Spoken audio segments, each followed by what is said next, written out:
नमस्कार दोस्तों, horror comics में आपका स्वागत है। हमारे कॉमिक का नाम है कुबड़ा। तो चलिए शुरुआत करते हैं।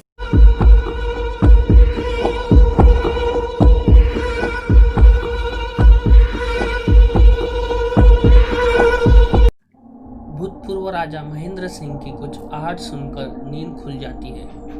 तभी उन्हें द्वार के पास एक साया दिखाई देता है। वो अपने बेड का स्विच दबाते हैं लेकिन लाइट नहीं जलती। ये देखकर वो साया हंसता है और कहता है कि तुम्हारे जीवन में भी अंधेरा छाने वाला है। ये कहकर वो साया राजा की ओर बढ़ने लगता है। राजा उठकर कमरे के पिछले द्वार की तरफ भागता है, लेकिन जब द्वार पर पहुंचकर वो चिटकनी को खोलता है तो वो टस से मस नहीं होती। बाहर से राजा के बेटों की आवाज आती है। वो उन्हें दरवाजा खोलने के लिए कहते हैं। साये को नजदीक आता देख राजा सीढ़ियों की चढ़ने लगता है, लेकिन जैसे वो ऊपर पहुंचता है वो साया वहां पहले से मौजूद रेन वाटर पाइप के सहारे निकल भागा है। कुछ देर बाद वहां इंस्पेक्टर तारकुंडे पहुंचते हैं और सबके बयान आदि लेकर घटनास्थल की जांच करते हैं, लेकिन उनके हाथ कुछ नहीं लगता, क्योंकि कातिल बहुत होशियार था जिसने एक भी सबूत नहीं छोड़ा था। कानूनी कार्रवाई के बाद लाश को पोस्टमार्टम करने भेज दिया जाता है। तारकुंडे उनसे कहता है कि दोपहर को 2 बजे शव लेने शवगृह पहुंच जाए। तब तक सुबह भी हो चुकी थी। पुलिस स्टेशन जाते वक्त तारकुंडे सोच रहा था कि भूतपूर्व राजा की हत्या का मामला है, लेकिन हत्यारा ने एक सुराग भी नहीं छोड़ा। वो ये जानकारी सबसे पहले एसपी राम सिंह को बताता है।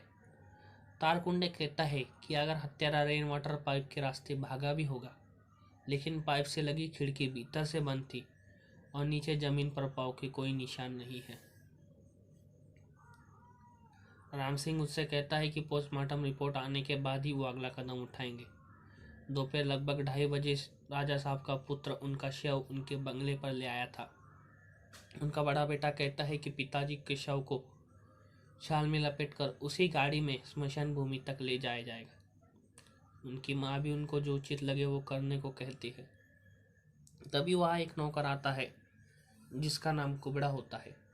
वह कहता है कि मालिक के शव को अपनी गाड़ी में लाद कर स्मशान भूमि तक ले जाएगा। ये सुनकर सब चौंक पड़ते हैं। तब कुबड़ा कहता है कि वह राजा का सबसे चहीता था और उसे वो बहुत स्नेह करते थे, इसलिए उसकी इच्छा को मत ठुकराओ। ये सब सुनकर वो लोग मान जाते हैं और शव को कुबड़े की गाड़ी में रख दिया जाता है। कुबड़ा गाड़ी को लेकर स्मशान गृह की तरफ चल पड़ता है। जब राजा का बड़ा बेटा हाकिम सिंह चीता को जलाता है, तब कुबड़ा फूट फूट कर रोने लगता है। ये देखकर वहां खड़े सभी लोगों के आंखों में आंसू आने लगते हैं।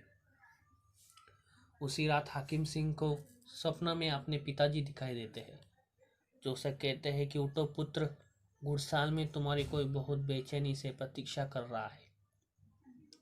तभी हाकिम सिंह नींद में उठता है, लेकिन उसकी आंखें बंद नहीं थी और घुड़साल की तरफ बढ़ने लगता है। जब वह घुड़साल पहुंचता है, उसे वहां उसकी घोड़ा गाड़ी दिखाई देती है। घोड़ा गाड़ी के पास पहुंचकर उसे ख्याल आता है कि वहां कुबड़ा नहीं है। तभी पीछे एक घोड़ा उछलता है और उसे लात मार कर गिरा देता है।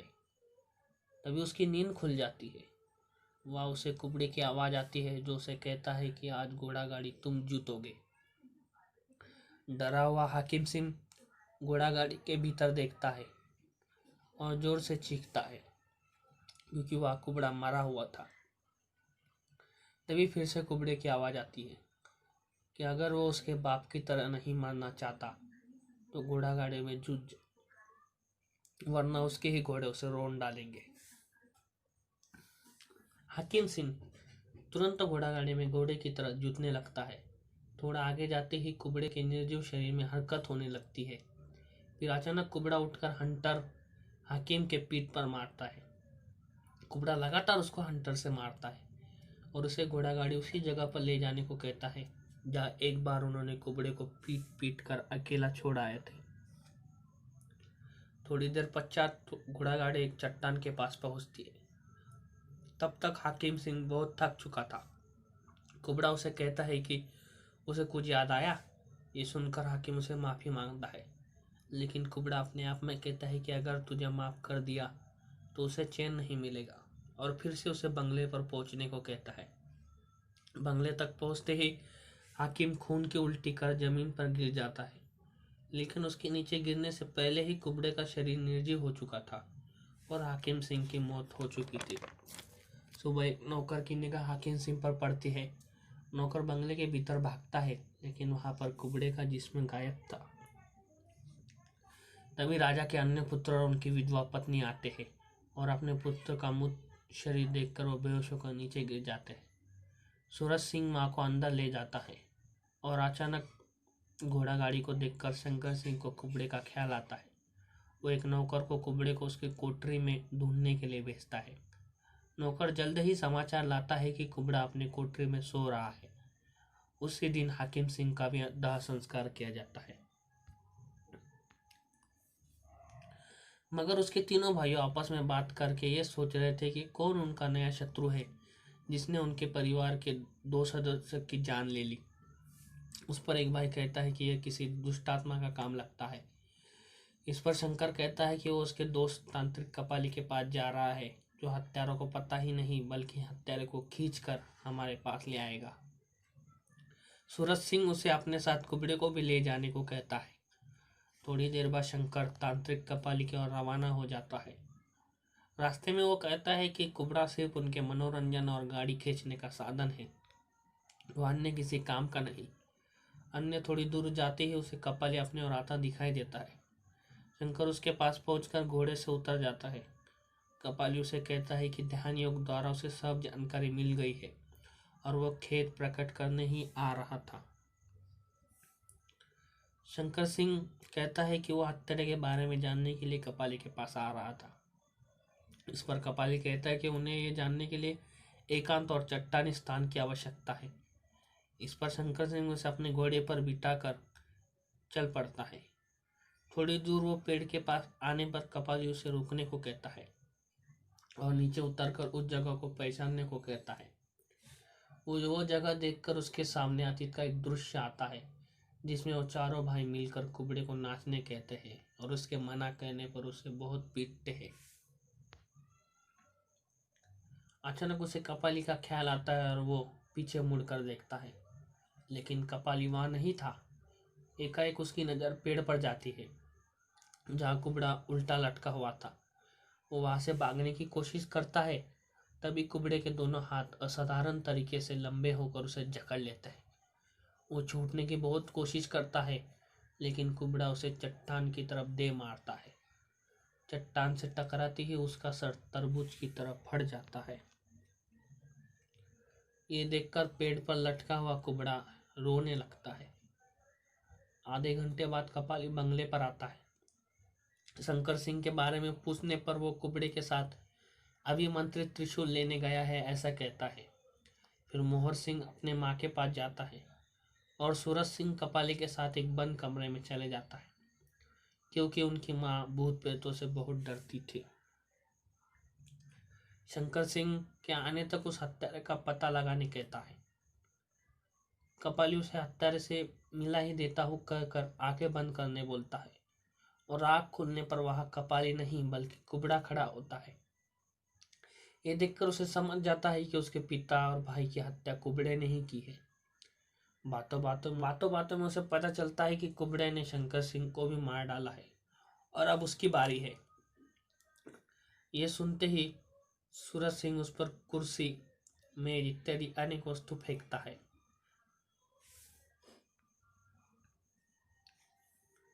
और कुबड़ा एक ही वार में उन्हें नष्ट कर देता है। कमरे का शोरगुल सुनकर बंगले में मौजूद सभी लोग वहां पहुंच जाते हैं। वो दरवाजा खोलने के लिए कहते हैं। कमरे के अंदर सूरज सिंह कुबड़े पर तलवार से वार करता है, लेकिन कुबड़ा हर बार बच जाता है। फिर कुबड़ा उसे हवा में उछलकर उसके पेट में तलवार घोंप देता है। तभी सभी लोग दरवाजा तोड़कर अंदर आते हैं, लेकिन कुबड़ा हवा का साया बनकर वहां से निकल जाता है। अपने बेटे का अमृत शरीर देखकर उनकी मां बेहोश हो जाती है। मां को दूसरे कमरे में लिटाकर मोहर सिंह कुबड़े को पकड़ कर लाने कहते हैं। इस बीच मोहर सिंह पुलिस को अपने भाई के खून के विषय में फोन लगाता है। वहाँ उसे पता चलता है कि तारकुंडे बहुत पहले ही उनके घर के लिए निकल चुके हैं। ये सुनकर वो फोन रखता है। उसे अचानक कपाली की याद आती है।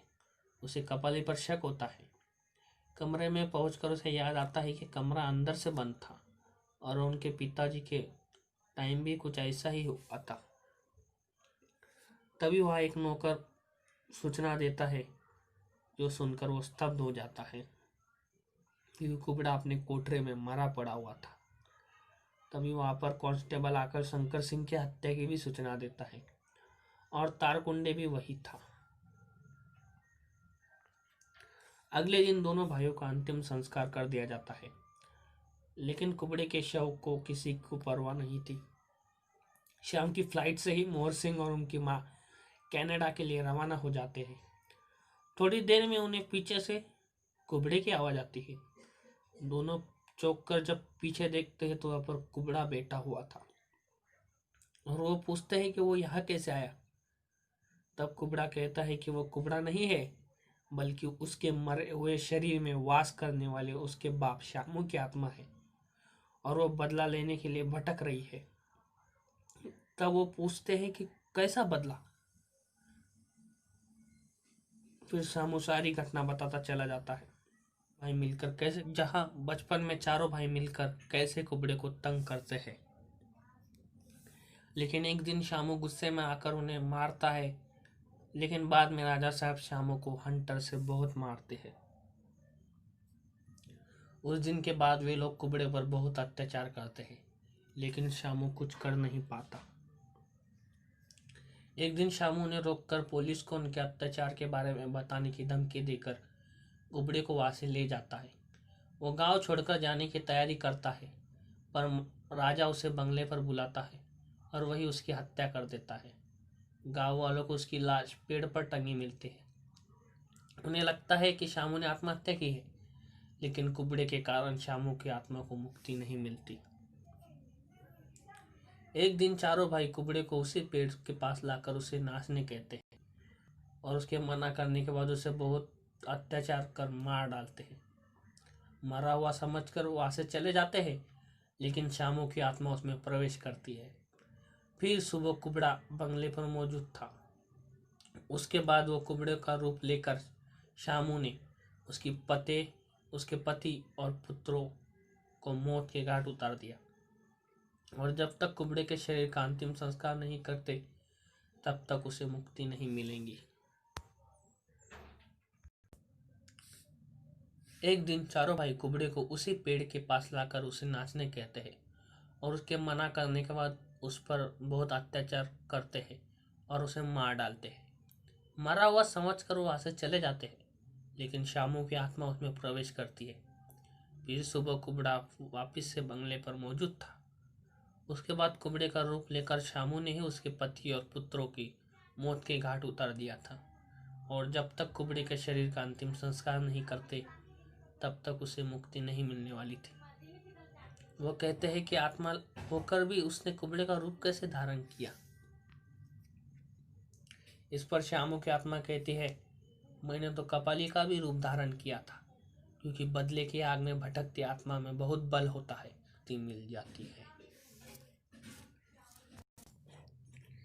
इसका नमूना वो अभी दिखाता है। ये कहकर वो मोहर सिंह को खींचकर प्लेन से छलांग लगाता है और बाहर आते ही कुबड़े ने मोहर सिंह को छोड़ दिया था और नीचे गिरकर मोहर सिंह की मौत हो जाती है।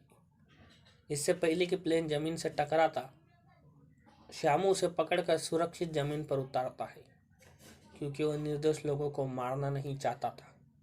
गांव पहुंचकर रानी साहिबा ने कुबड़े का अंतिम संस्कार करती है और इसी के साथ श्यामू की आत्मा को भी मुक्ति मिल जाती है।